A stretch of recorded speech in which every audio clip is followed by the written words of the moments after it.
大家好, 여러분 안녕하세요. 너보다 쉽고 재밌게 중국어로 이끌 저는 중단기 강윤준 라오스입니다. 자, 이번 시간에는요, 이제 HSK 4급 시험을 대비해서 시험 전에 저희가 좀 가볍게 하지만 활용도 있는 유용성 있는 단어들을 한번 쭉 훑어보는 시간을 가져볼까 해요. 이게 시험이 다가오면 다가올수록요, 사람 마음이 참 이상해요. 어때요? 딱 마음 잡고 앉아가지고 문제 쫙쫙쫙 풀고 필요한 단어 싹 외워야 되는데 하면 할수록 책상에 딱 앉으면 오늘은 저 연필을 사볼까? 책상 정리가 잘 안 돼 있는데 등등의 여러 가지 마음이 막 들잖아요. 그렇죠? 그래서 공부도 하기 싫고 실제로 시험이 다가오면 다가올수록 굉장히 지친 상태이기 때문에 이거 외워야 되나? 외우기 싫은데? 라는 마음이 막 부풀어 오르거든요. 자, 그럴 때 보면 조금 더 유용할 수 있는 여러분들의 마음을 조금 더 가볍게 끌어주면서 필요한 단어들도 한번 정복을 해보면 내가 이거 할 만하구나. 역시 이거 해볼 만하다. 조금만 더 버티자. 버티면 내가 합격하고 또 필요한 또는 여러분들이 원하시는 목표는 점수 취득할 수 있겠다라는 자신감까지 들어요. 그래서 이번 시간에는 가볍지만 유용한 내용 콕콕콕 박아 드릴 테니까 여러분들 잘 가지고 가시길 바라고요. 자, 저희가 보시면 HSK 4급에 꼭 나오는 모든 어휘라고 범위를 정해놓지 않았죠. 이번 시간에 포인트 짜이나 어디 있어요? 바로 헷갈리는 어휘예요, 여러분들. 자, 헷갈린다 그러면 오늘 무얼 강의할지 또는 어떤 내용을 다룰지 혹시 떠오르시는 거 있으세요? 맞아요. 보통 헷갈리는 어휘 이러면 대부분은 유의어 생각하잖아요. 근데 사실 이번 시간에 저희는 유의어를 다루지 않을 거예요. 왜요? 유의어라는 건 쓰여지는, 그러니까 단어 뜻만 봤을 때 두 단어의 쓰임새라든가 또는 뜻이 굉장히 비슷해 보이는 것일 뿐 사실 쓰여지는 상황이라든가 각 단어의 품사라든가 확실하게 정의되는 뜻이 확연하게 달라서 이 상황에는 어떤 단어, 저 상황에는 B 단어 쓰는 경우가 확연히 나누어져 있어요. 자, 이런 것들이 뭘 볼 때 유용해요? 사실 단어장을 활용할 때 굉장히 유용해요. 시중에 좋은 단어장들 굉장히 많잖아요. 그렇죠? 그런 단어장들 보시면 유의어를 대부분 구체적으로 설명을 많이 해놨어요. 그 이유인즉 유의어라는 건 정의를 한번 쭉 읽어만 보면 쉽게 이해가 되고 구분할 수 있는 단어들이 많다라는 거예요. 그리고 그것에 맞는 예문들을 써놨기 때문에 한번 그냥 보면 바로 이해가 되고 습득이 돼서 쓸 수 있는 것들이죠. 유의어 하면 대표적으로 다시, 또 라는 의미의 단어가 있어요. 자, 다시 또 하면 생각나는 단어 요什么야? 뭐 있으세요? 그렇지, 우리 또 만나요 할 때 그 싸이가 있을 거고요. 하여 너 그리고요. 맞아요. 손이가요, 손이가 라는 모양새를 닮은 이 요가 있을 거예요. 짜이하고 요 같은 경우는 어때요? 사전적인 의미가 둘 다 모두 다시 또예요. 그렇죠? 하지만 쓰여지는 상황이 확연히 다르죠. 자, 앞으로 발생했을 때 아직 발생하지 않았지만 다시 또 하기를 희망하거나 나타낼 때 쓰여지는 다시 또가 싸이고요. 자, 앞으로 미래에 대한 다시 또를 싸이로 표현한다면 그럼 그 이전의 시간대 과거에도 꾸준하게 반복해서 다시 또 했음을 나타낼 때 쓰여지는 표현은 바로 요가 되겠죠. 그렇기 때문에 두 단어가 쓰여지는 상황이 확연히 맞아요. 다릅니다. 이런 유의어들은 여러분들이 이제 시험 막바지에 다다를수록 단어량에 대한 부담감이 점점점 늘어날 거예요. 내가 모의고사를 풀면 풀수록, 기출문제를 풀면 풀수록 모르는 문장들 투성이고 이 모르는 문장들이 내가 해석이 안 되는 가장 큰 이유는 아마도 단어일 것이다 라고 생각을 보통 하기 때문에 당연히 그래요. 그리고 지금 2021년 초반 시험 같은 경우는 어때요? 이게 시험이 앞으로 개편될 가능성이 농후해지고 있기 때문에 이전의 시험 문제들이 반복해서 출연을 하고 있는데 이게 문장을 조금씩 바꿔서 어떻게 문장 난이도를 조금 높여지는 추세예요. 자, 그렇다 보니까 HSK 4급 단어뿐만이 아니라 가끔 HSK 5급에서 쓰여지는 단어들도 가지고 와서 문장을 구성하고 있는 경우가 종종 확인이 되고 있어요, 여러분들. 자, 그렇다 보니까 내가 단어량이 딸려서 문장 해석이 안 되고 문제풀이가 안 되고 어법 문제도 못 풀고 듣기는 더더욱 안 들리고 등등의 상황이 자꾸 겹쳐지는 거잖아요. 그렇기 때문에 많이들 이제 시험 전에 물어보시죠. 단어장을 사려고 한다. 또는 단어장을 정리하기엔 시간이 많이 부족한데 내가 단어장을 사서 외우려고 하는데 어떤 단어장이 좋으냐? 단어를 어떻게 외워야 되느냐? 발음만 외우면 되냐? 첫 번째 뜻만 외우면 되냐? 아니면 예문까지 다 꼼꼼하게 살펴보고 가는 게 유용하냐? 그러면 기타 영역은 그냥 놔버린 게 낫냐? 등등등등 말이 굉장히 많거든요. 자, 이런 유의어들은 단어장을 보시고 빠르게 이해하고 넘어가시는 게 확실하게 정의를 짚고 넘어가는 거니까 당연히 도움이 되겠죠. 자, 그런데 저희가 이번 시간에 헷갈리는 어휘라고 했잖아요. 그렇죠?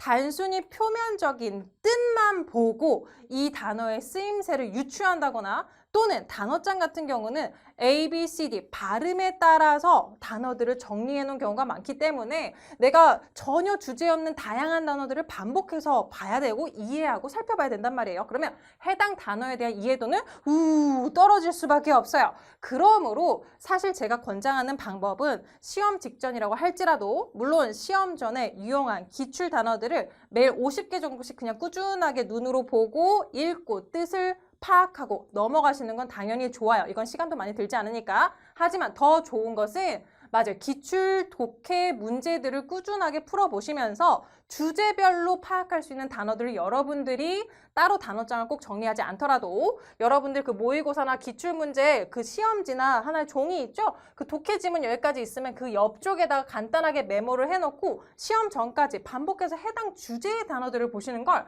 훨씬 더 추천해요. 왜냐하면 결국 HSK 4급이 출제될 수 있는 어휘의 바운더리는 정해져 있어요. 그 어휘 안에서 주제가 만들어져서 글이 구성이 되는 거기 때문에 반복되는 주제가 반복해서 나올 수밖에 없고 그렇기 때문에 기출문제를 보시면서 필요한 단어들을 파악하고 주제별로 이해하시는 것이 여러분이 나중에 다른 형태로 확장하시는 데도 훨씬 도움이 돼요. 뭐 대표적으로 듣기 문제 같은 경우는 A, B, C, D 키워드를 먼저 본 다음에 듣는 게 훨씬 유용하단 말이에요. 그 말인즉 주제에 맞는 단어들이 키워드로 나오게 될 거고 여러분들은 그 단어를 파악해야 되는 거지 단순히 A, B, C, D 발음으로 나열된 단어장 속에 단어를 암기하는 건 생각보다 그리 효율적이지 못하다는 거. 그래서 이번 시간에는요.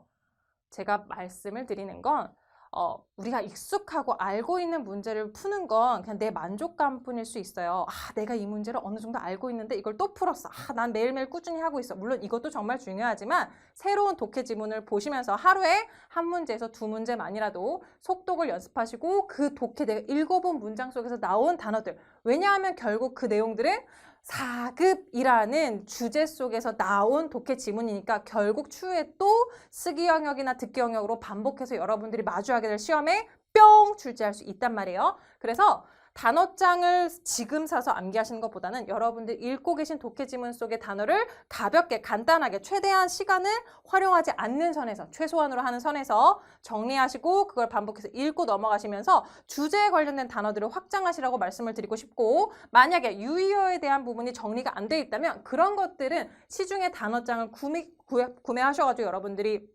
정리하고 이해하는 건 따라흥이 업방주 굉장히 도움이 많이 돼요. 하지만 애매한 단어들이 굉장히 많다고요. 자, 이번 시간에 여러분들께 이러한 단어들을 어떻게 파악하고 파악했을 때 독해에서 과연 어떻게 구현이 되는지 속독이 얼마나 빠르게 되는지를 말씀을 짚어 드릴 거예요, 여러분들. 독해 문제는 사실 시간과의 싸움이죠. 내가 미리 키워드를 얼마나 많이 봤다 한들 내가 그 단어를 전혀 이해 못하거나 또는 속독 자체가 연습이 되어 있지 않으면 제 시간 안에 문제를 푼다는 건 굉장히 부담스러운 일이에요. 그렇기 때문에 독해는 속독이 정말 중요한데 속독을 할 때 어떻게 속독을 해야 되느냐? 키워드가 되는 단어들이 있어요. 뭐 예를 들면 자 반전, 전환을 나타내는 접속사 有什么呀? 뭐 있을까요? 그런데, 그러나, 하지만, 但是,可是,不过 등등이 있겠죠, 여러분들. 이런 키워드를 알고 있으면 앞과 다르게 뒤의 내용은 반전이 될 거라는 걸 자연스럽게 우리는 파악하고 있으니까 읽을 때 어느 부분에 집중해서 읽어야 되는지 훨씬 더 이해한 상태로 지문을 바로 타고 들어가니까 훨씬 도움이 되겠죠. 시간을 단축하는 것에. 자, 그런 포인트들 이번 강의 시간에 여러분들께 썰라썰라 말씀을 드릴 거고요. 자, 단어장을 정리하는 것도 좋아요. 주제별로 단어를 보는 것 당연히 좋아요. 그런데 단어를 볼 때 그냥 단어, 뜻, 빡 외우고 넘어가면 잘 기억에 남지 않잖아요. 자, 한자라는 건 결국 그림에서 왔다라고 여러분들 너무나 잘 알고 계시죠? 자, 그러면 요즘에 그림 가격이 뛰려면 뭐가 필요하대요, 여러분들? 그림도 결국 스토리가 필요하다고 하잖아요. 그렇죠? 이 그림이 스토리 가치가 얼마나 있느냐에 따라서 그림 가격의 가치가 팍팍팍팍 뜬다고 하는데 한자도 마찬가지예요. 한자는 제 생활기록부를 지금 바로 공개했어요. 한자는 여러분들 이야기를 담고 있어요. 그래서 그 공통된 이야기를 여러분들이 파악하고 가시면 나중에 다른 단어, 다른 조합의 단어라든가 구성을 본다고 할지라도 어느 정도 유추할 수 있는 힘이 생겨요. 내가 단어의 그 뜻을 사전에 있는 정의를 달달달달 외우지 않더라도 자, 제가 외운 방법들을 여러분들께 지금 녹여드릴 거예요. 제가 초등학교 6학년 때 생활기록부의 내용인데 여러분들 보시면 한문 실력 향상에 노력 바랍니다 라는 내용을 선생님이 대문짝만하게 한 칸을 활용하셔서 쓰여주셨어요. 자, 보시면 아시겠지만 제가 한자 암기를 얼마나 힘들어했던 사람인지 바로 여실히 드러내는 광경이죠, 그렇죠? 자, 한자 암기 진짜 힘들었거든요. 근데 중국어는 사실 한자를 외우지 않으면 우리가 표현하는데 어떤 걸 읽는데 파악하는데 굉장히 큰 제한이 있잖아요. 그래서 이번 시간 여러분들 단어장을 정리할 때도 어떤 스토리를 가지고 이해한 상태에서 정리를 하면 추후에 일정 기간, 일정 수준에 다다랐을 때 단어량이 폭발적으로 늘어날 것이라는 것 지금 바로 여러분들께 안내해 드리도록 할게요. 자, 가장 쉽고 가장 대표적으로 가장 접근할 수 있는 단어부터 한번 시작을 해보도록 하겠습니다. 해당 글자는 발음이 왕. 자, 소리내서 같이 발음해야지 기억에 남겠죠? 한 번 더요. 왕. 한 번 더요. 왕. 자, 한자의 모양새만 보면 마치 사람이 싫은 어떤 일을 마주해서 얼굴을 찌푸리고 있는 것 같이 보이지만 자, 보이는 게 다가 아니죠. 자, 왕은 뭐예요? 원래 물고기라든가 새라든가 어떤 동물을 잡기 위해서 얽히고 설키게 만들어 놓은 그물을 왕이라고 했죠. 자, 그래서 기본 뜻은 왕, 그물입니다. 자, 가장 기본 뜻에서 파생이 된 단어가 바로 왕치오. 다시 왕치오. 한 번 더 왕치오. 자, 구기 종목임을 나타내요, 여러분들. 네, 어떤 구기 종목이에요? 이 구기 종목의 특징은 맞아요. 그물 형태로 된 물건을 쓰는 맞아요. 구기 종목이에요. 그러면 뭐 배드민턴도 있을 거고 테니스도 있을 거고 탁구 등도 있을 거예요. 여러 가지가 떠오르는데 테니스 채가 어때요? 그물 형태를 정말 큰 모양새로 가지고 있는 구기 종목이죠. 그러므로 테니스가 중국어보다 왕치오였습니다. 자, 왕 무슨 뜻이라고요? 그물, 맞아요. 그물인데 이 기본적인 뜻이 요즘 시대에는 그리 많이 쓰여지는 않아요. 자, 그러면 왕의 어떤 뜻이 요즘 시대에 훨씬 더 많이 쓰이냐? 즉, 요즘 시대 독해 문제에 훨씬 더 많이 나오냐? 바로 연결해서 살펴보도록 할게요. 자, 너와 나의 연결고리가 뭐예요? 그렇죠? 우리가 조금 더 많은 정보와 지식과 내용을 주고받고 축적하고 그 다음에 공유하기 위해서 만들어진 눈에 보이지 않는 그물 형태 바로 뭐다? 그렇죠. 인터넷이죠. 그래서 왕은 인터넷이란 뜻도 있어요. 자, 인터넷이란 뜻의 단어의 총칭은 뭐다? 후리안왕. 다시요. 후리안왕. 한 번 더요. 후리안왕이라고 해요. 자, 후리안왕이 하나의 단어, 인터넷이란 단어인데 그냥 그걸 줄여서 왕이라고 종종 쓰는 거죠. 자, 그러면 후리안왕이라는 단어 한번 쪼개보도록 할게요. 자, 너와 나의 후입니다. 뭐라고요? 너와 나의 후. 린 연결이 되어진 그물 같은 것 왕. 그래서 인터넷이 후리안 왕 그냥 줄여서 왕. 그러므로 단순히 그물이란 뜻보다는 요즘의 독해 지문에서는 인터넷이란 주제가 나올 때 빠지지 않는 키워드가 첫 번째가 바로 왕이 되는 것이고 자, 그러면 왕이 어떻게 활용이 되는지 바로 봐야겠죠. 자, 앞에 따 넣어 보도록 할게요. 첫 번째는 발음이 샹왕. 한 번 더요. 샹왕. 자, 왕 인터넷이라는 명사 목적어고요. 오라고 표현을 해놓을게요. 샹 바로 동사입니다, 여러분들. 자, 내가 맞아요. 그 공간으로 올라간 거죠. 들어가다라는 표현 대신 오르다, 약간 로그인하다라는 개념으로 다가갔어요. 그래서 인터넷 하다는 중국어로보다 샹왕입니다. 다시요. 샹왕. 그럼 이 글자를 삐리링 한번 바꿔보도록 할게요. 자, 바꿔서 왕샹이라고 했어요. 뭐라고요? 왕샹. 자, 생김새는 똑같아요. 근데 앞뒤 순서만 삑 바뀌었어요. 자, 그렇다면 나타내는 의미는 뭐가 될까요?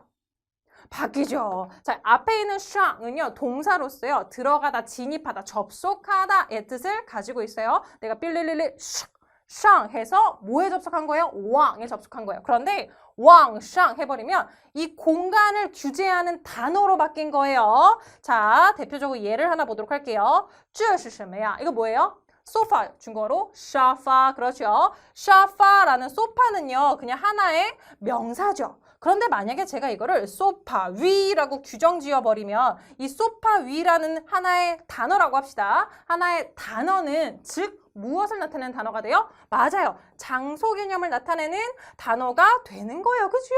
자, 그렇기 때문에 이처럼 단순 명사 뒤에다가 샹이라든가 아래 시아라든가 안쪽 리이라든가 또는 바깥쪽 와이와 같은 방위사를 붙이면 이 전체적인 단어의 성격이 뾰로롱 바뀐다. 어떤 단어의 성격으로 바뀐다? 장소 명사의 성격으로 바뀐다. 그래서 인터넷 상에서, 온라인 상에서, 즉 해석할 때는 그냥 온라인으로 되기도 하겠죠. 그래서 온라인 상에서 보니까 在网上所得到的消息来说 등등의 표현으로 문장이 막 바뀌어질 거예요. 上网하고 网上은 표현 자체가 달라져요. 자, 그럼 여기서 질문 하나 가겠습니다. 정실줄 똑띠 잡고 있죠, 여러분들?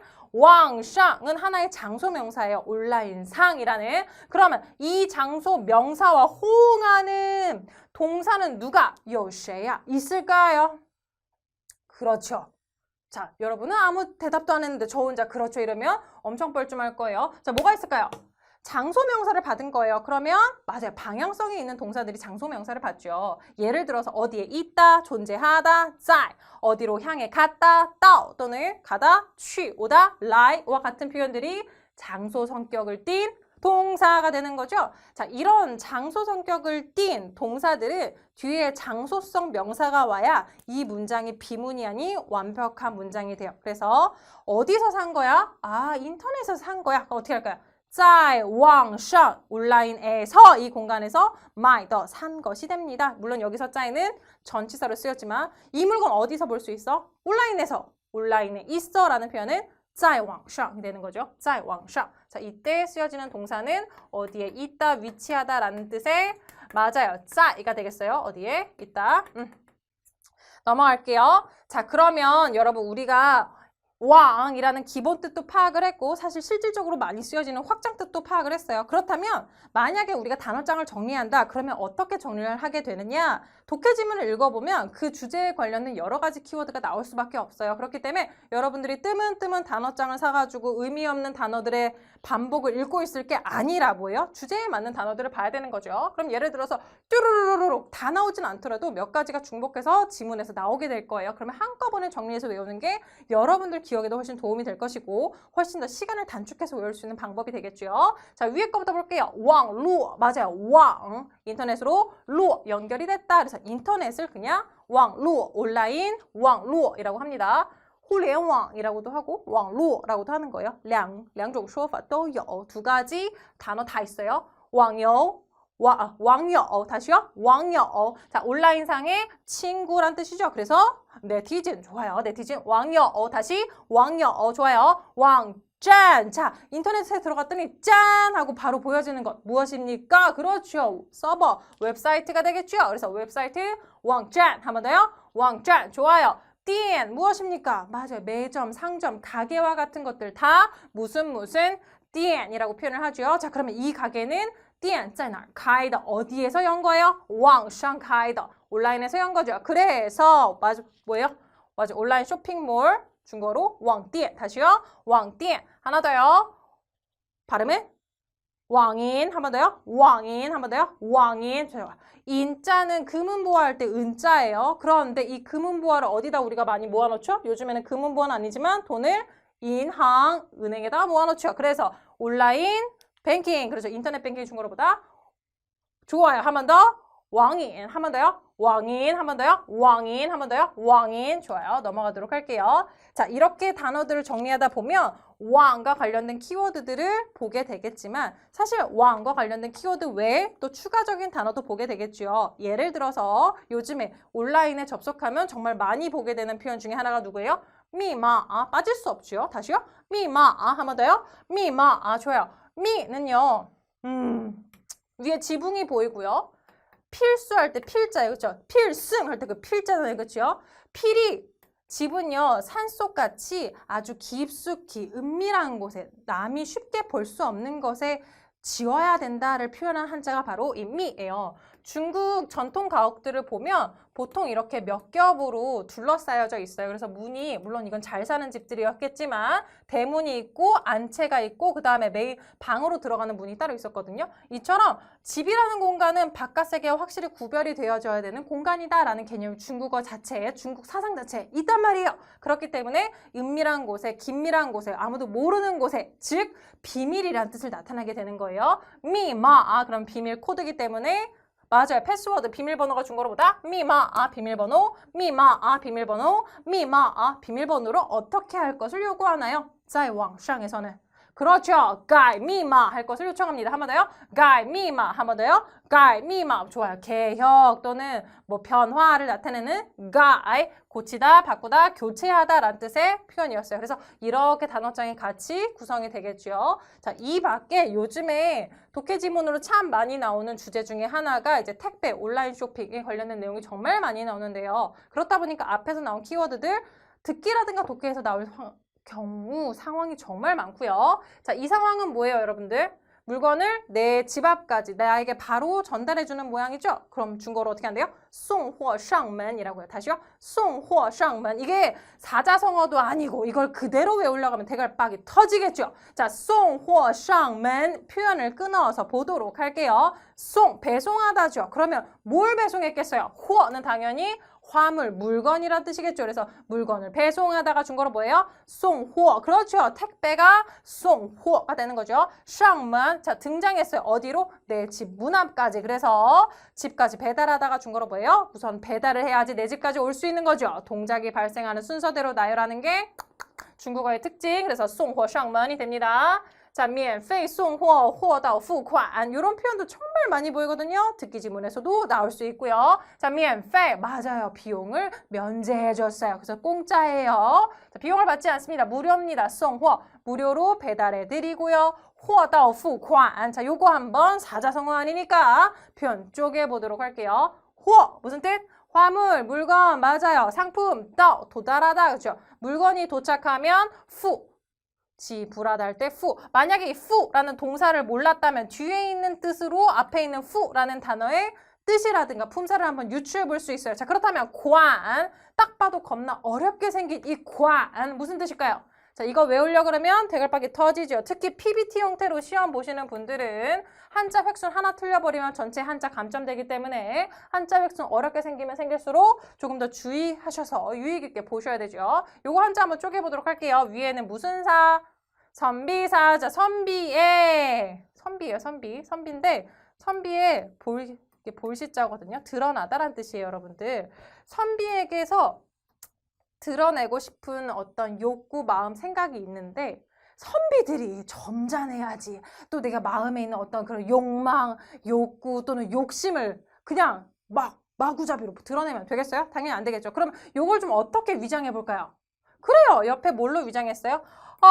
사람이 서서 대가리로 이렇게 입 벌리고 대가리라 그러네요. 머리를 들고 이렇게 하품하는 모양새를 입을 크게 표현한 거예요. 하품하는 모양새를 나타낸 게 보이시는 오른쪽 부수예요. 그래서 선비가 드러내고 싶은 어떤 마음이 있는데 그걸 드러내지 않으려고 하품으로 위장하는 거예요. 즉 지금 선비에게 있는 것은 어떤 욕구, 욕심, 생각, 마음 등이겠죠. 그래서 어떤 것을 갈망하는 마음을 예전에 고아안이라고 했고요. 자, 여러분들 마음에는 어떤 욕심이 있으세요? 물론 사람마다 다 다르겠지만 그래도 돈이 좀 있으면 행복하겠다라는 생각 한 번씩 하잖아요? 아닌가? 저는 매일 하나? 자, 어쨌든 한 번씩 하잖아요. 그래서 이 고아는요, 욕심, 마음이란 뜻도 있었지만 현재는 금액, 돈을 나타내요. 후, 고아. 그러면 물건이 도착하면 돈을 뭐 해야 되는 거겠어요? 후, 지불해야 되는 거겠죠? 그래서 후, 고아니 돈을 지불하다 라는 뜻이 됩니다. 그래서 물건을 받고 돈을 내다가 되겠어요. 자, 후, 고안 한번 확장해 볼게요. 발음은 파, 고안. 뭘까요? 돈을 어떻게 했다는 것일까요? 요거 한번 유추 가보도록 할게요, 여러분들. 자, 보시면요. 위에 여기 아래 말씀원 부수 보이시고요. 위에 지금 떡하니 자리 잡은 부수 하나 보이시는데요. 요거는 누가 바뀐 블럭인지 알고 계신가요? 뭐 이렇게 모르는 걸 자꾸 물어봐. 하고 싶지 않잖아. 이거 하고 싶게 만들어준다며.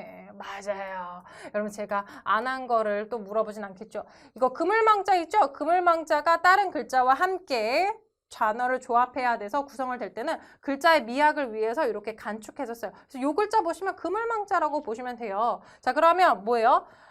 사람이 말을 한번 잘못하면요. 몸이 고생을 하고요. 어떻게 해요? 그물로 체포되어서 들어갈 수 있다라는 거예요. 그러면 뭔가 벌금도 물고 처벌도 받고 하겠죠. 그래서 처벌하다 또는 벌을 주다를 파라고 해요. 자, 뭘로 벌을 주는 거예요? 돈을 내도록 벌을 주는 거죠. 그래서 파관은 벌금을 부과하답니다. 다시요. 파관. 한 번 더요. 파관. 자, 그렇다면 한번 이제 들어가 보도록 할게요. 저희 이제 쭉쭉쭉 가볼 거예요. 여러분들 한번 쭉 보시면 기억에 남도록 스토리를 입혀드릴 거니까요. 이 스토리들 잘 기억하시고 이 단어가 끝이 아니에요. 여기서 시작되는 거예요. 여러분들이 단어를 보시면 또 새롭게 확장할 수 있는 것들이 보일 거거든요. 단어장 정리하는 거 생각보다 더 재밌어질 수 있어요. 한번 시작을 해보도록 할게요. 독해에서 특히나 많은 도움이 되는 애매한 뜻의 키워드들을 뽑아왔어요. 자, 요것들을 알면 독해를 보실 때 설령 내가 전체 내용을 다 단어를 이해해서 파악하지 못했다고 할지라도 독해가 훨씬 수월해지실 거예요. 자, 갑니다. 첫 번째는 至少, 한 번 더, 至少.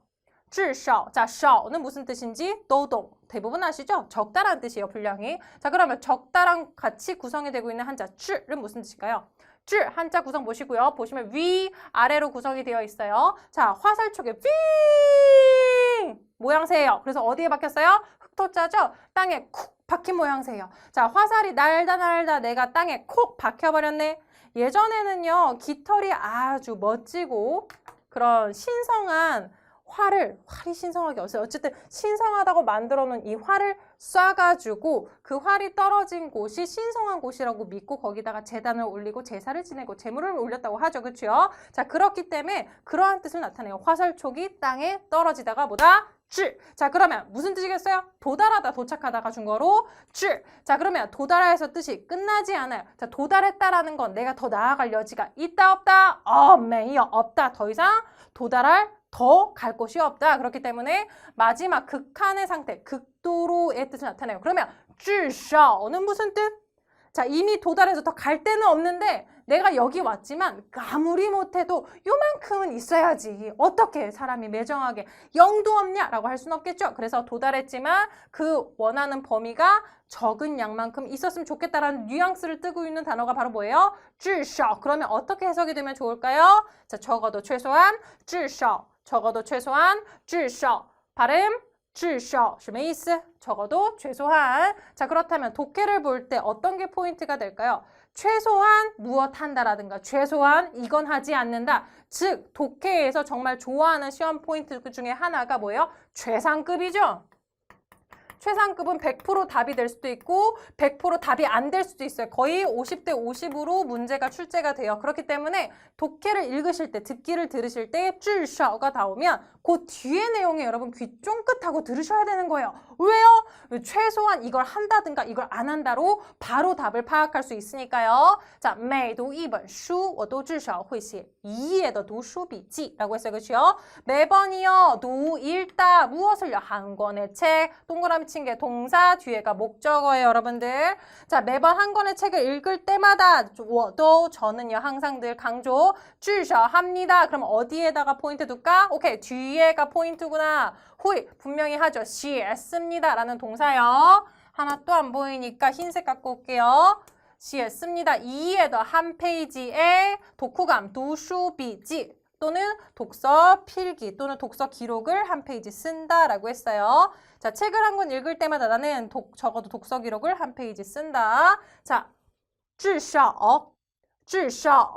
每读一本书我都至少会写一页的读书笔记 넘어갈게요. 두 번째예요. 实在. 자, 在 존재하다, 있다라는 뜻이죠. 어떻게 있다라는 걸까요? 자, 한자를 좀 안다 하시는 분들은 实在 이래버리면 실제, 실존의 의미구나라고 파악을 하셔서 그렇게 독해에 다가가면 이 사람은 실제한다, 저 사람은 실존한다라고 해석이 되는 경우가 참 많아요. 가뜩이나 있는 사람 뭐하러 또 있다고 얘기까지 해주는 건지 전체 내용이 애매모호해집니다. 그런 뜻이 아닌 거예요. 자, 实在 보도록 할게요. 어쨌든 우리 주변에 존재한다라는 거예요. 근데 어떻게 존재하나요? 实한 상태로 존재한대요. 자, 实이 무슨 뜻일까요?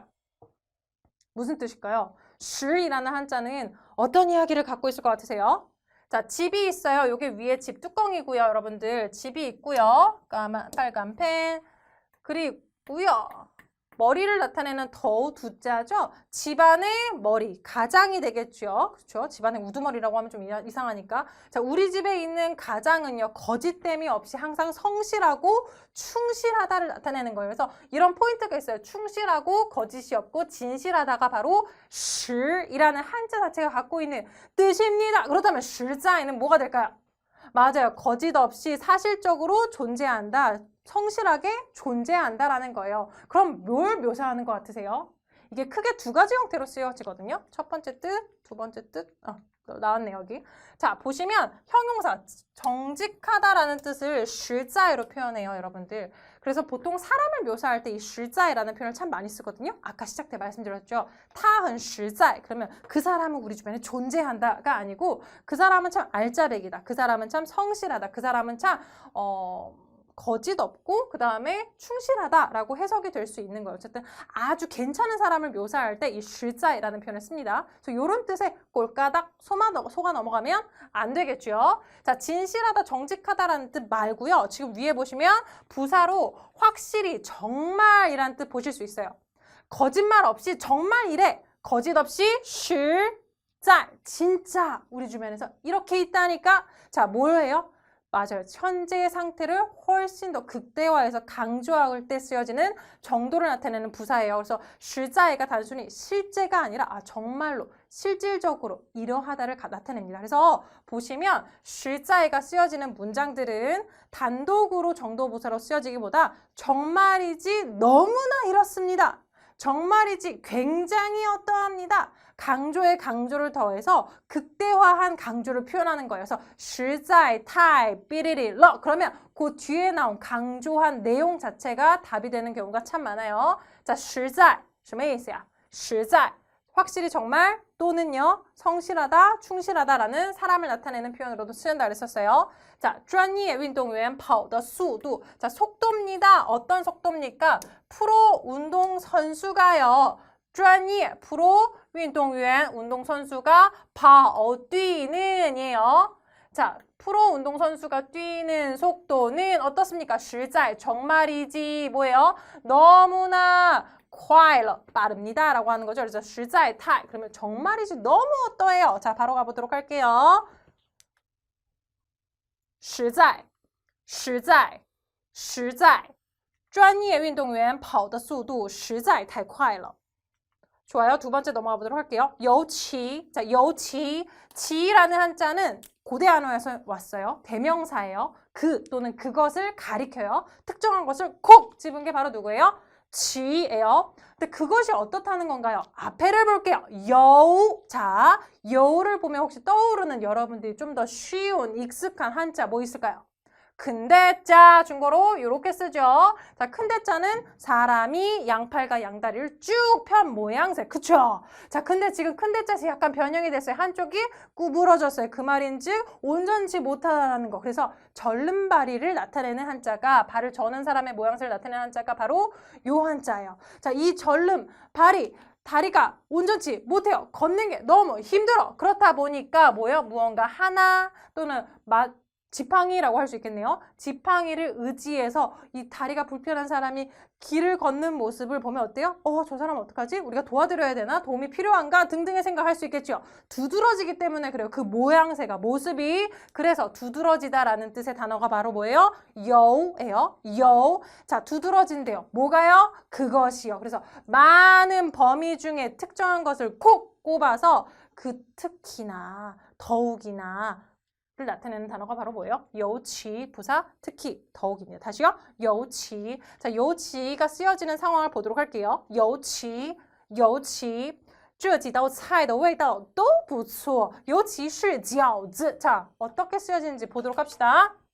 독해를 하고 있어요. 근데 누가 보여요? 어머나, 여치가 보이네요. 여치가 보이면 그 중에서도 특히나 이것이구나를 알 수 있어요. 그러면 어디에 강조점이 있는 거예요? 시 이하 내용에 강조점이 있는 거예요. 자, 여치 뒤에 어떤 동사가 용러너 쓰였어요, 여러분들. 시이라는 동사 썼죠? 시 무슨 뜻이에요? 이 꼴이란 뜻이죠. A는 곧 B다를 나타내요. 자, 시이라는 동사는요, 뒤에 내용을 강조하고 싶어하는 동사예요. 그래서 구체적인 정보, 내용, 대상이 있다면 시 앞으로 보내기보다는 시 뒤로 보내서 바로 이것입니다를 이야기해요. 尤其是饺子 특히나 바로 요것입니다를 이야기하다 보니까 尤其라는 동사랑 是 자주 같이 붙어서 쓸 수밖에 없을 것이고요. 문장을 봤을 때 어디 尤其 뒤에를 집중해야 되는 거죠. 자, 이 몇 가지 몇몇의 음식에 앞에 수량사예요. 这几道菜 이 몇몇 菜 요리의 味道 맛은요 또 모두 다 不错 훌륭합니다. 별로다가 아니라 나쁘지 않다예요.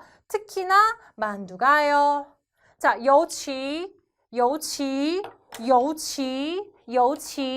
这几道菜的味道都不错尤其是饺子 넘어갈게요. 特别, 비에 구별되다예요. 또는 이별하다라는 뜻도 있죠. 자, 트는 뭘까요?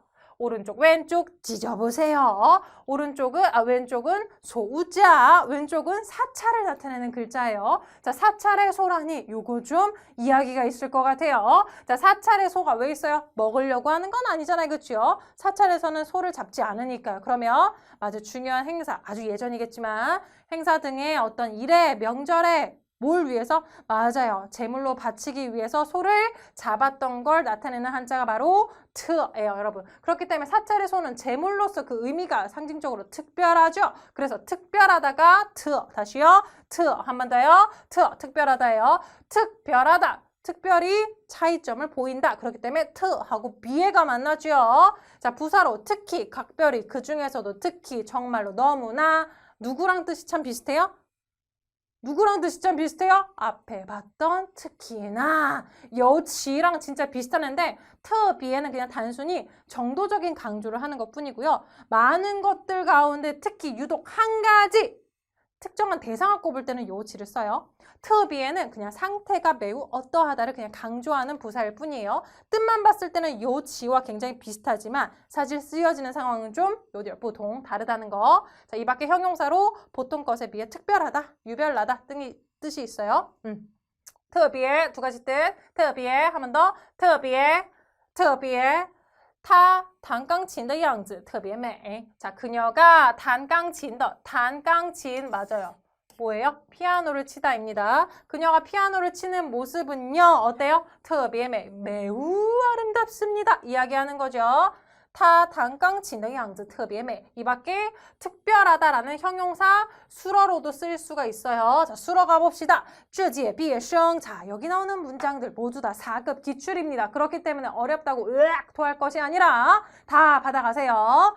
这届毕业生对我来说都很特别. 자, 很 있고요. 特别 뒤에 더 이상 형용사 수러가 있지 않죠. 그렇기 때문에 特别 자체가 수러인 거죠. 자, 무엇이 그렇게 특별한가? 这届 이번 학기 毕业生 졸업생들은요. 수량사입니다. 요렇게 对我来说 나의 입장에서 말하자면 어때요?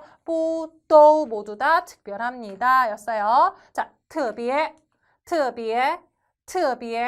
他弹钢琴的样子特别美. 자, 종 가볼게요. 종, 앞사람이 뒷사람이 앞사람 쫓아가는 모양새를 나타내는 게 종이에요. 총총총총 따라가고 있죠, 여러분들. 자, 종 따르다라는 기본 뜻이 있는데 그 기본 뜻 보다는 전치사로서 어디서부터 어디까지 방향성을 나타내는 거예요. 어쨌든 따르는 방향성을 나타내는 게 종. 그렇다 보니까 장소, 시간에 시작점을 나타내요. 종, 어디, 언제부터? 그러면 당연히 호응하는 전치사구는 대부분 어디까지라는 의미의 따오가 되겠죠. 종, 언제, 어디부터? 따오, 언제, 어디까지? 자, 그러면 단어로 한번 만나봅시다. 종라이예요. 그렇죠, 여러분들? 종라이. 종 따르다고요. 라이는요, 여러분, 단순히 그냥 오다라고 외우면 나중에 라이가 다양한 뜻이 되게 많은데 가만히 놔두고 싶지가 않죠. 그 다양한 뜻이 많다라는 내용을 말할 때마다 뭔가 사람들의 사리를 가끔씩 느낄 때가 있어요. 왜 이렇게 다양한 뜻이 많은 건지. 근데 중국어는 한자의 이미지라든가 뉘앙스를 알면 훨씬 이해가 쉬워요. 라이는 화자 방향을 향해서 오는 것을 다 라이라고 해요. 그래서 중국어에서 이거 좀 주세요 할 때도 라이라는 표현을 그냥 써요. 오라는 게 아니고 그거를 좀 나에게 갖다 달라는 의미예요. 화자 방향으로 맞아요. 다가오는 모양새는 다 라이라고 표현할 수가 있어요. 종라이 그러면 어느 시점부터 나에게 온 지금까지를 나타내는 거죠. 그러면 이 기간을 나타내는 거네요. 그렇기 때문에 종라이는 什么意思? 무슨 뜻이에요? 언제부터 왔다가 아니라 줄곧 여태까지 지금까지 쭉이라는 뉘앙스를 나타내는 거죠. 자, 从来我从来没见过房东. 자, 그럼 여태까지 지금까지 쭉 뒤에 부정사가 종종 와요. 꼭 부정적인 의미의 문장이 온다라는 건 아니에요. 하지만 부정사가 종종 온다라는 거예요. 지금껏 무엇 한 적이 없어요. 그래서 从来没 동사 过. 자, 메이가 러랑은 잘 쓰여지지 않아요. 웬만해서 쓰여지는 일은 잘 없습니다. 하지만 뭐뭐 한 적 없다를 표현할 땐 조사 누구랑 쓰여요? 누구? 过. 그렇지. 그래서 한 번도 무엇 한 적 없다. 중국어로 从来没 동사 过. 다시 从来没 동사 过. 我从来没见过房东. 저는요. 지금껏 여태껏 한 번도 만난 적이 없어요. 와, 노란색에 노란색 칠하니까 너무 밉죠. 무슨 색 할까? 흰색. 만난 적이 없습니다. 무엇을요? 房东. 집에 동쪽이 돈이 많이 와서 그런 건 아니고요. 전국시대 때 동쪽에 있던 국가가요. 손님을 맞이해서 다른 나라를 치는데 도움을 줬던 적이 있어요. 그렇기 때문에 중국에서 동쪽은 주인 또는 대접하는 사람, 호스트의 의미를 가지고 있거든요. 그렇기 때문에 방동이 집주인이에요.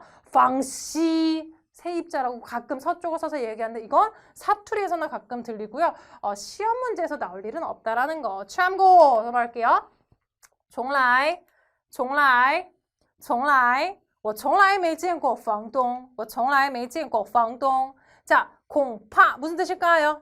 자, 파부터 봅시다. 어떤 감정? 두려워. 파. 자, 마음 심자죠. 자, 마음 심자가 이제 갈싹하게 바뀌었어요. 그렇죠? 하얗게 질려버렸대요. 왜요? 너무 두렵고 무섭거든요. 자, 두려움엔 여러 종류가 있죠. 직접적으로 나에게 가해를 가한다는 이렇게 해버렸네요. 가해를 가하기 때문에 두려운 것도 있고요. 또는 우리 요즘 현대인의 마음에 있는 가장 큰 두려움은 맞아요. 미래에 대한 불안함에서 오는 두려움이라고 하죠. 그래서 이 두려움 역시요. 무섭다라는 뜻도 있지만 두렵다. 그렇기 때문에 불안해하다라는 뉘앙스도 띄고 있어요. 그래서 이 파라는 게 확장돼서 어쩌면 그러니까 불확실성에 대한 이미지를 파도 나타내요. 자, 그럼 공 한번 볼까요?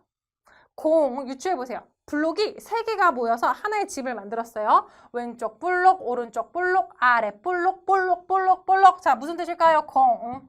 자, 보시면 위에는요. 이게 도구를 나타내는, 장비를 나타내는, 도구를 나타내는 블록인데 여러분들 장비를 쓰는 기술적인 일을 하는 사람을 도공이라고 하죠. 그때 공자입니다. 그 다음에 비범하다, 평범하다라는 뜻의 반자예요. 여러분들 아래는 마음심자고요. 자, 그렇다면 뭐예요? 달인이라든가 명인이라든가 또는 특정한 기술을 사용하는 사람이 규범에 맞지 않게 작품을 만들어내거나 일을 할까봐 마음 깊이 있는, 마음속 깊이 존재하는 마음이라는 거예요. 아무리 기술이 뭐 뛰어나고 숙련된 사람이라고 할지라도요. 내가 이걸 그래도 기준에 맞게 잘할 수 있을까는 항상 두렵지 않겠어요? 항상 자신감 넘치는 사람이 얼마나 되겠어요? 그렇기 때문에 그런 마음 상태, 그런 의미를 표현한 거. 그래서 공은 역시나 두려워하다요. 근데 어떤 걸 두려워하는 거예요? 내가 이걸 제대로 할 수 있을까? 내가 원하지 않는 대로 되는 거 아니야? 혹시 잘못되는 거 아닌가? 와 같이 일어나지 않은 일에 대한 막연히 두려워하는 모습을 나타내는 게 공입니다, 여러분들. 그럼 공파는 뭐예요? 콩팥 말고 공파예요. 공파는 뭘까요? 가끔 이걸 코파로 듣는 사람도 있긴 하던데 그거 말고 공파는 맞아요.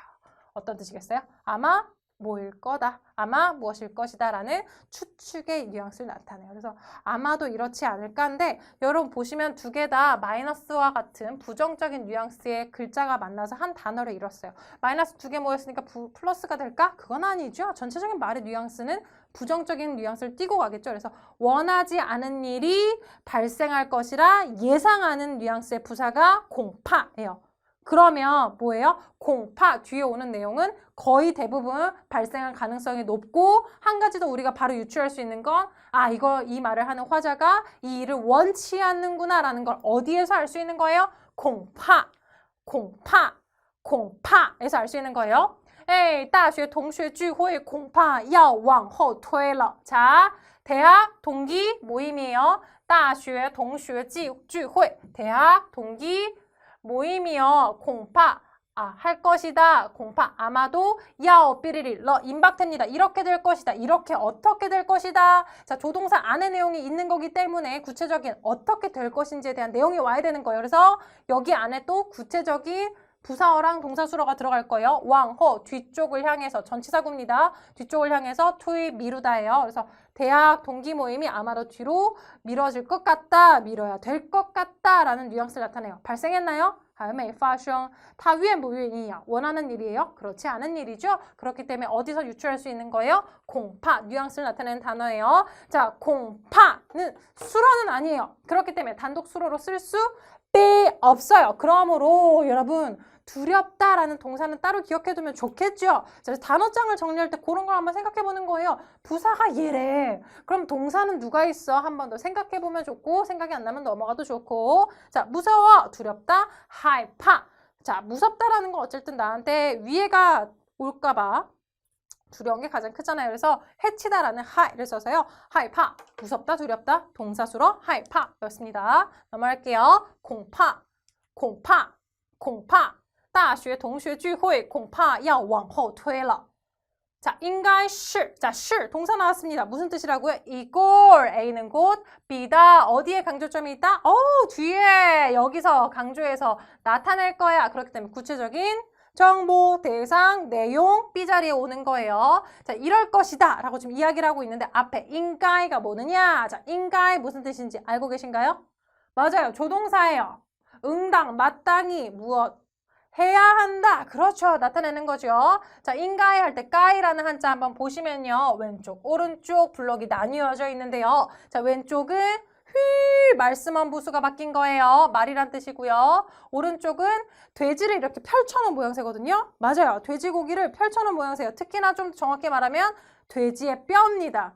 자, 뼈예요. 말이에요. 말에 뼈가 있다고 하죠. 그 말은 진리일 수도 있고요. 그 말은 응당 우리가 따라야 되는 규칙이고 규율일 수도 있어요. 말에 뼈가 있대요. 그렇기 때문에 인가이는 마땅히 따라야 하는 응당해야 하는 것에 대한 것을 표현하는 거예요. 그래서 마땅히 무엇 해야 하다라는 조동사가 인가이인데 그냥 일상 회화에서는 줄여서 뭐라고도 써요? 인가이 다 안 쓰고 까이 동사라고만 하죠. 까이 취야얼러. 그럼 약 먹을 시간이야. 꼭 그런 예문만 생각이 드네요. 이렇게도 표현을 쓰는 거죠. 인가이 다 안 쓰고 까이만 살리는 이유가 있는 거예요. 자, 인가이 실 그럼 뭘까요?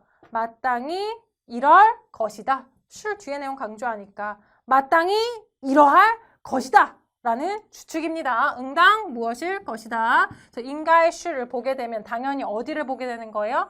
주어가 분명 이럴 것이다. 그러니까 거의 99% 확신에 가까운 것을 나타내기 때문에 뒤를 봐야 되는 거죠. 타 두더 그녀가 읽고 있는 것 또는 여기서는 공부하다 어떤 학위를 밟다라는 뜻을 나타내요. 그녀가 배우는 것은 여기까지가 주어입니다. 그녀가 공부하는 건 분명 응당 그럴 것이다. 무엇일 것이다? 징지学바 경제학일 거야 라고 이야기를 하고 있어요. 그녀의 전공은 경제학일 거예요. 应该是 한 번 더 应该是他读的应该是经济学吧. 자, 뒤에 어떤 학, 전공이 나왔기 때문에 이때 두는 전공이라고 해석이 된 겁니다. 그녀의 전공은 경제학일 거예요. 자, 넘어갑니다. 종신 한 번 더, 종신 한 번 더, 종신. 자, 새로울 신자 너무 잘 알고 계시죠? 신. 자, 새롭게 어떻게 됐다는 것일까요? 앞에 거 보도록 할게요. 띠리리리리리리리. 자, 이거 종이라는 발음보다는 보통 어떤 발음으로 많이 알고 계시죠? 위에 보이시는 종으로 알고 계시죠? 맞아요. 종 발음도 맞고 종도 맞는데요. 이번 시간에는 애매한 뜻이니까 종을 보도록 할게요. 저 친구도 참 많이 쓰여요. 종, 무겁다, 무게라는 뜻을 나타내죠, 여러분들. 보시면 쪼갤게요. 이게 사람 인자거든요. 사람을 좀 길게 표현했어요. 사람이요. 몇 사람이 있어요? 한 사람이 있는데요. 내측을 나타내는 거죠. 안쪽. 자, 보시면 밭전자예요. 그리고 흙도자예요. 밭 안에 파보면 뭐예요? 다 흙이죠? 그래서 안쪽이에요. 자, 한 사람이 커요. 안쪽에다가 항상 품고 다니는 것이라고 생각해보면 항상 안에다가 품고 다니는데 이게 아무리 크고 무겁다라도 그래서 뭐예요? 중요한 걸 나타내는 거죠. 그래서 무게감 있는 걸 나타내는 거죠. 그래서 사람이 버릴 수 없는 가치를 나타내기도 해요. 그래서 무겁다 또는 중요하다, 중시하다를 나타낼 때는 쫑으로 발음이 돼요. 발음도 비슷해요. 쫑, 그렇죠? 자, 근데 이 친구가 발음이 하나 더 있어요. 쫑일 때는 무겁다, 중요하다인데 정으로 발음이 될 때는 뜻이 완전히 달라져요. 자, 무겁고 중요한 거, 중시해야 되는 것은 여러분 한 번 쓰고 다 썼다고 버려버리나요? 그럴 수가 없죠. 다시 쓰고 새로 쓰고 닦아 쓰고 고쳐 쓰고 다시금 해보고 도전하고 등등의 의미로 확장시키고 연관 지을 수 있겠죠. 그렇기 때문에 정으로 발음이 될 때는 뜻이랑 발음이 모른다 조금 더 확장됐다라고 보시면 돼요. 그래서 다시금, 또, 중복 등의 의미를 나타내요. 종, 중복하다, 다시. 종신, 부사, 다시 새롭게 재차. 다시 새롭게 재차. 종신입니다, 여러분들. 자, 종신, 종신. 服务员能重新热一下这盘饺子吗? 자, 服务员 서비스를 제공해 주시는 직업군을 모두 다 服务员이라고 부를 수 있어요. 식당에서 종업원분을 호출할 때 에이 服务员이라고 부를 수 있죠. 넌 가능할까요? 뭐가 가능할까요? 묻고 있어요. 종신 다시금 이렇게 해주세요. 새롭게 이렇게 할 걸 요구하는 거니까 뒤에가 앞으로 할 실질적인 동작인 거죠. 그러죠. 르어이샤 대표주세요. 동작을 알면 이 동작을 하는 사람의 특성도 파악할 수 있어요. 그러면 그 사람의 직업 또는 그 사람이 일하고 있는 곳, 그 사람이 있는 장소 유추할 수 있는 거죠. 대표줄 수 있을까요? 무엇을요? 这盘饺子吗? 앞에가 수랍니다. 이렇게가 여기가 목적어예요. 이 한 접시에 만두를요. 수량사였어요. 服务员能重新热一下这盘饺子吗? 저기요, 이 만두 좀 다시 데워줄 수 있을까요? 자, 그러면重复.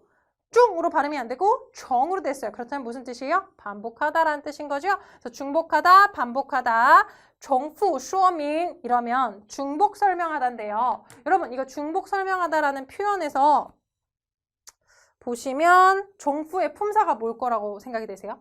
쇼미 우선 동사니까 이렇게 꾸며주는 거 아닌가? 그래서 정fu, 중복하는 이라고 부사라고 생각할 수 있는데 사실 정fu라는 친구는 동사 그렇기 때문에 거기에 속지 마세요. 동사구를 목적으로 받는 그냥 동사예요. 요거 동사입니다. 요거 생각보다 중요합니다. 부사라고 헷갈려버리면 쓰기 나열하거나 독해 해석할 때 해석할 어려울 수 있으니까 정fu 동사다 기억해 주시길 바랄게요. 자, 종신, 종신, 종신.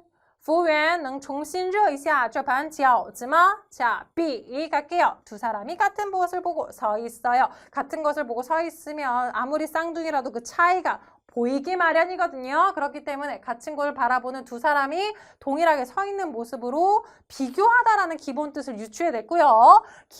비교하다라는 기본 뜻에서 조금 더 많이 쓰여지는 뜻은 뭐예요? 맞아요. 비교문을 구성하는 무엇보다라는 뜻의 전치사였어요. 자, 여기서 이걸 말씀드리는 이유는 전치사는 뜻이 무엇 보답니다. 단독으로 쓸 수가 없어요. 뒤에 반드시 명사, 구체적인 대상이 와야지만 전치사 구를 이뤄서 완벽한 뜻을 나타낼 수가 있거든요. 그렇기 때문에 이렇게 덩어리로 묶어서 항상 해석을 해야 되는데 우리가 거기에만 집중을 해요. 이번 시간엔 독해 문제를 풀 때 팁을 말씀을 해드릴 거예요. 속독을 할 때 B자 비교문이 보여요. 그러면 우리가 딱 기준 잡고 가야 될 건 뭐예요? 아, 주어가 어떠하다를 이야기하는 주어가 어떠하다를 강조해서 이야기하는 거구나. B가 있다고 해서 B보다 하고 해석해버리면 이게 헷갈릴 때가 있어요. 그래서 B가 있다라는 건 B. 이 B라는 대상보다 A라는 주제어가 어떠하다라는 거니까 즉 강조해서 얘기하는 건 주제어인 A가 어떠하다입니다. 여러분들. 그러므로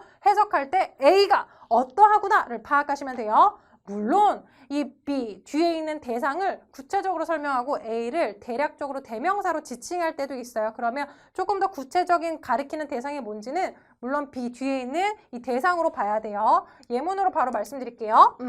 价格比普通的比贵很多倍. 贵很多倍. 자, 보시면 价格 가격이요. 무엇보다요? 比普通的比 일반적인 뭐예요? 펜보다요. 贵很多倍 훨씬 더 많이 비쌉니다. 지금 여기서 얘기하는 건 가격이 비싸다예요. 그렇죠? 가격이 많이 비싸다예요. 뭐가요? 펜 가격이 비싸다를 이야기하는 게 메인 내용인 거예요. 그래서 B에다가 속지 말고 B 묻고 해석하시면 돼요. 쓰기 2영역에서 쓰기 1영역에서 나열을 할 때는 B랑 대상을 같이 묻고 그 다음에 주어가 올 수 있는 거 놓고 수로 놓고 나열을 하시면 되죠. B는 전치사니까 수로 앞에 놓여야 되는 거고요. 좋아요. 여기서 확장 단어 比较, 비교하다, 比较, 비교하다, 比较, 比赛, 서로 겨루는 것, 比赛. 그래서 겨루다 또는 명사로 시합, 比赛. 한 번 더 경기, 比赛 되겠습니다. 넘어갈게요. 比, 이 보다 아니죠. 비교의 비죠. 자, 价格比普通的比贵很多. 价格比普通的比贵很多. 贵很多倍이네요. 贵很多倍. 죄송해요. 价格比普通的比贵很多倍. 맞습니다. 좋아요. 넘어갈게요. 그 다음 여우예요. 요것도 전치사. 세석을 보면 무엇이 누구가 라고 되어 있어요. 그렇죠? 그러면 이게 한국어 쓸 때 무슨 가, 이 쓸 때 그냥 다 쓰면 되는 건가 싶잖아요. 사실 그렇지가 않아요. 보도록 할게요. 자, 한자를 보시면 밭전자가 있고요. 퓨! 뭐가 튀어나온 걸 볼 수 있어요. 자, 밭의 농작물을 잘 키우려면 물을 잘 대는 게 정말 중요하다고 하죠. 자, 그래서 밭에다가 물을 대는 모양새를 나타내는 게 이 여우예요. 자, 그럼 물을 댄 사람이 킹왕짱이겠네요. 자, 그렇기 때문에 내가 밭에 물길을 만들었다를 나타내는 게 바로 여우라는 한자예요. 자, 전치사고요. 무엇이 누구가 동작의 주체를 나타낸다고 돼 있어요. 자, 보시면 주제어가 있고 주어 자리에 여우 대상 수러인데 즉, 이 수러 동작을 한 건 주제어가 아니라 누구일까요? 여우 뒤에 있는 대상이 이 동작을 한 주체인 거예요. 그러니까 주어랑 헷갈려 버리시면 아니 돼요. 여우 보도록 할게요. 这是由温度决定的. 이것은 입니다. 무엇입니다? 온도가 결정하는 것입니다. 아이고 죄송해요. 이때 실은 동사수로가 아니라 강조구문입니다. 이것은 温度, 온도가 决定, 얘가 동사예요. 결정하는 것입니다. 이것은 온도가 결정하는 것이다. 这是由温度决定的. 자, 뭐가 결정하는 거예요? 这가 아니라 온도가 결정짓는 것이죠. 이 동작의 주체는 여우 뒤에 숨어 있었어요. 자, 여우입니다. 여우, 这是由温度决定的 였어요. 다음 넘어갈게요. 자, 出差. 다시 出差, 바깥으로 나가는 동작이죠. 차이는 뭘까요? 차이. 발음이 두 가지인데 여기서는 차이로 보도록 할게요. 자, 양과 맞아요. 도구예요. 양털을 깎기 위해서 아무나 못 깎는다고 하잖아요. 그래서 필요한 인력을 파견했다. 그래서 차이, 파견하다라는 뜻이에요. 어디로 파견했어요? 안쪽으로 말고 바깥쪽으로. 그래서 출장 가다, 출장 오다, 출차이. 이 친구는 가다 오다라는 실질적인 뜻은 같지 않아요. 그냥 출장하다라는 뜻만 나타내요. 그렇기 때문에 어디로 출장 가다, 어디로 출장 오다를 표현할 때到, 去 또는来라는 표현이랑 같이 써요. 어디로 출장 가다, 到 어디 출差, 去 어디 출差. 반대로 어디로 출장 오다, 来 어디 출差, 来 어디 출차가 되는 거예요. 자, 출差, 去北京出差, 去北京出差가 되겠습니다. 베이징으로 출장을 가다였어요. 출差, 去北京出差, 去北京出差였어요. 자, 适合 보시면 여러분들 적합하다라는 뜻의 동사인데요. 和는 합치다라는 뜻이거든요. 위에 뚜껑과 아래 결합 부분을 합치는 거죠. 适 보시면 요게 걷다라는 뜻을 나타내고요. 발족자고 안에 쪽에 있는 게 혀의 모양새를 나타내거든요. 그래서 우리가 정확한 제대로 된 길로 우리 누군가를 안내하고 인도하기 위해서는 어때요? 바른 말과 또는 필요한 말들이 있겠죠. 그래서 뭐예요? 적합한 말의 중요성을 나타내는 게 바로 이 시이라는 한자. 그러면 적합하다와 합치다가 만났어요. 그러니까 아주 딱 들어맞다라는 뜻의 단어가 适合가 되는 거죠. 자, 이 친구는 동사이다 보니까 뒤에 바로 뭘 받을 수 있어요? 그렇죠. 목적어를 수반할 수 있어요. 자, 그런데 보시면 앞뒤 단어 위치만 바꿔가지고 合适이라고 한 경우가 있거든요. 合适. 이 친구 역시 적합하다, 알맞다요. 의미가 완전히 똑같아서 서로 바꿔서 쓸 수 있어요. 그런데 품사가 달라요. 合适는 품사가 뭐예요? 형용사인 거죠. 자, 그래서 구분법 알려드릴게요. 이 친구는 适合 성조를 합치면 V자 모양새가 되어 그렇죠. 영어에서 우리 동사 verb 줄여서 그냥 V라고 표시를 하죠. 合适 어떻습니까? 성조 표시하면 맞아요. 마치 A의 모양새와 같죠? 형용사를 A라고 저희가 표현을 많이 하죠. 그래서 이렇게 발음으로 여러분들 두 단어의 품사를 구분을 하시고요. 合适 형용사다 보니까 뒤에 목적어를 바로 수반할 수가 없는 거죠. 그런 것들 참고해 주시길 바랄게요. 그 다음에 适应 적응하다, 适应 추가 단어로 같이 기억해 두시면 좋을 것 같아요. 适应 좋아요. 자, 这件衬衫很适合妹妹穿. 자, 这件衬衫이 셔츠는요, 매우 어때요? 适合 적합합니다. 무엇하기에? 뒤에 여동생이 입기에 적합합니다. 자, 适合라는 동사는 뒤에 구체적인 문장 자체를 목적으로 받을 수 있는 게 첫 번째. 그다음 두 번째, 맞아요. 동사들은 보통 한과 같은 정도부사의 수식을 받지 않는데 누가요? 适合는 받았죠. 자, 이러한 동사들 대표적으로 또 뭐 있어요? 맞아요. 뭐가 있을까요? 适合 있고요. 그 다음에 쇼, 얻다, 입다라는 쇼가 있어요. 그 다음에 흔, 요, 이 있을 때 요라는 동사도 있고 이 친구들은 흔과 같은 정도부사의 수식을 받을 수 있다라는 거 참고해 주세요. 좋아요. 넘어가도록 할게요. 适合 동사였습니다. 适合适合这件衬衫很适合妹妹穿이었어요. 좋아요. 저희 이번 시간 내용 이제 마무리해 볼 건데 마지막 한 단어 있었네요. 옌지우까지만 하고 또 마무리 지어보도록 할게요. 자, 옌지우 할 때 지우는요, 여러분들 굴에 동굴 있죠? 동굴에 구멍을 지금 내기 위해서 숫자 9잖아요.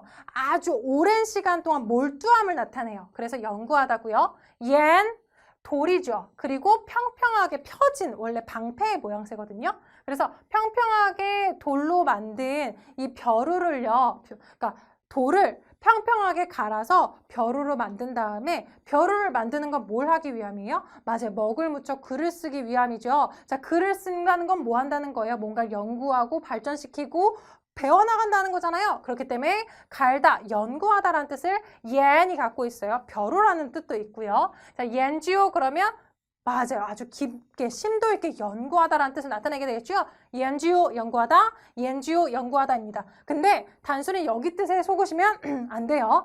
연지오 연구한다라는 건 물론 연구하는 이 행위 자체를 나타내기도 하지만 연구를 하면 자연스럽게 사람이 특정 분야에 대해서 맞아요. 조예가 깊어지죠. 아주 경력이 쌓이고 실력이 쌓이게 되겠죠. 그렇기 때문에 어떤 분야에 대해서 조예가 깊다라든가 어떤 분야에 확실한 어떤 견해가 있다를 표현할 때 또의 어떤 분야? 요, 연지오라고 합니다. 자, 지금 보면 요 앞에 흔 정도부사 수식 받았죠. 연지오, 연구하다, 검토하다, 조예가 깊다. 이때는 对라는 전치사랑 같이 쓰일 때 자, 张作家对中国文学很有研究 장 작가님은 중국 문학에 조예가 깊습니다. 자, 이 밖에 研究生 전치사가 따로 쓰이지 않았을 때는 기본적으로 연구라는 뜻으로 쓰입니다. 누가요? 연구가요. 자, 석사생, 대학원생, 연구생이라고 하고요. 여기 만약에 뒤에 연구소라고 바뀌면 연구소가 되어요. 자, 저희 헷갈리는 어휘들 한번 단어장을 어떻게 정리하면 되는지, 단어들을 어떻게 확장시켜서 이해하면 좋은지 이번 시간에 쭉 한번 살펴봤고요. 보시면서 여러분들 이 단어들이 끝이 아니라 사실은 여길 기반으로 확장시켜 나갈 수 있는 것들이 아주 무궁무진하게 많으니까요. 이러한 점들 참고하시고 자, 시험을 보실 때요. 여러분들 팁을 하나 드리자면 저희가 시험지를 이제 받고 나서 5분 정도 뒤에 바로 시험이 시작하는데 이때 전체 시험지에 혹시 문제가 없는지 분량이 없는지 살펴보게 되잖아요. 그때 맨 끝에 쓰기 이 부분의 문제는 먼저 한번 검토를 해보세요. 왜냐하면 쓰기 이 부분에서 그림으로 제시된 내용이 듣기나 독해 지문을 보면서 다시 한번 언급되거나 출연하거나 또는 내가 모르는 단어들이 독해 지문이나 듣기 지문에서 힌트를 얻을 수 있는 경우가 많아요. 그러면 내가 그냥 그림만 보고 단어를 생각해내기에 정말 부담스러운 상황이 많을 수 있는데 듣기 문제를 쓰기 문제를 어느 정도 파악한 상태에서 그림 보고 중작하기, 독해나 듣기 지문을 풀면서 이거는 내가 나중에 쓰기 영역에서 활용할 수 있는 단어나 글자가 되겠다라는 것들은 기억을 해놨다가 여러분들이 활용하시면 시험이 훨씬 더 수월해지겠죠. 그래서 문제를 검토하실 때 그냥 문제지만 문제가 없나 보시지 마시고 우선은 쓰기 이 영역의 그림 내용 파악한 다음에 전체적인 듣기 그 다음에 맞아요.